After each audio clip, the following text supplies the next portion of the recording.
بسم اللہ الرحمن الرحیم۔ معزز سامعین کرام، وسیع ٹی وی میں خوش آمدید۔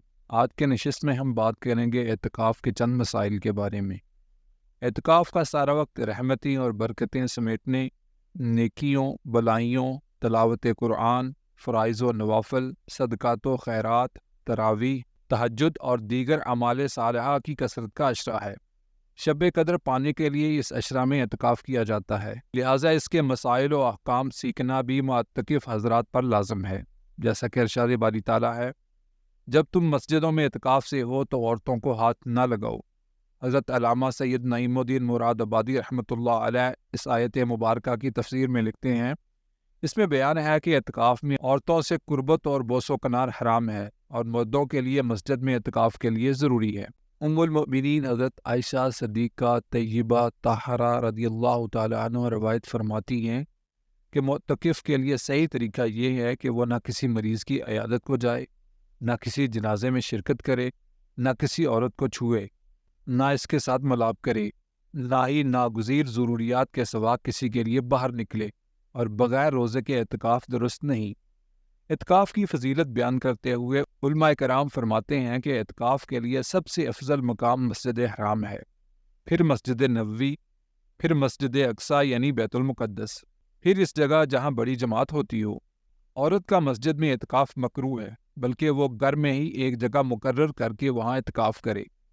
بالغ ہونا اعتکاف کے لیے شرط نہیں، بلکہ ایسا نابالغ جو تمیز اور اچھے برے کا شعور رکھتا ہے اگر اعتکاف کی نیت سے مسجد میں ٹھہرے تو اس کا اعتکاف صحیح ہے۔ اعتکاف کا وقت بیان کرتے ہوئے علماء کرام فرماتے ہیں کہ جو اعتکاف کرنا چاہتا ہو وہ 20ویں روزے کو سورج غروب ہونے سے پہلے بانیت اعتکاف مسجد میں حاضر ہو اور 30 کے غروب یا 29 کو عید کا چاند ہونے کے بعد وہاں سے باہر آئے۔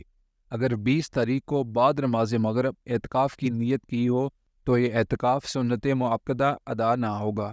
رمضان کا اعتکاف سنت کفایہ ہے کہ اگر سب ترک کر دیں تو سب سے مطالبہ ہوگا، اور اگر پورے شہر میں کسی ایک نے کر لیا تو سب بری و ذمہ ہو گئے۔ سنت اعتکاف یعنی رمضان شریف کے آخری 10 دنوں میں جو اعتکاف کیا جاتا ہے، اس میں روزہ شرط ہے۔ لہٰذا اگر کسی مریض یا مسافر نے اعتکاف تو کیا مگر روزہ نہ رکھا تو سنت ادا نہ ہوئی بلکہ نفلی اعتکاف ہوا۔ بلا عذر معتکف کو مسجد سے باہر جانا ٹھیک نہیں، اس طرح اعتکاف ٹوٹ جاتا ہے۔ اعتکاف واجب میں معتکف کو مسجد سے بلا عذر نکلنا حرام ہے، اگر نکلا تو اس کا اعتکاف ٹوٹ جائے گا، اگرچہ بھول کر نکلا ہو۔ یوں ہی اعتکاف سنت بھی بلا عذر مسجد سے باہر نکلنے پر اعتکاف ٹوٹ جاتا ہے۔ اس طرح عورت بھی اعتکاف واجب و مسنون میں بلا عذر نہیں نکل سکتی۔ اگر کسی عذر کے سبب باہر جانا ہو تو اس میں بھی احتیاط ضروری ہے۔ علماء کرام فرماتے ہیں کہ اگر کوئی قضائی حاجت کے لیے باہر گیا تھا اور کسی نے اسے باہر روک لیا تو اعتکاف ٹوٹ گیا۔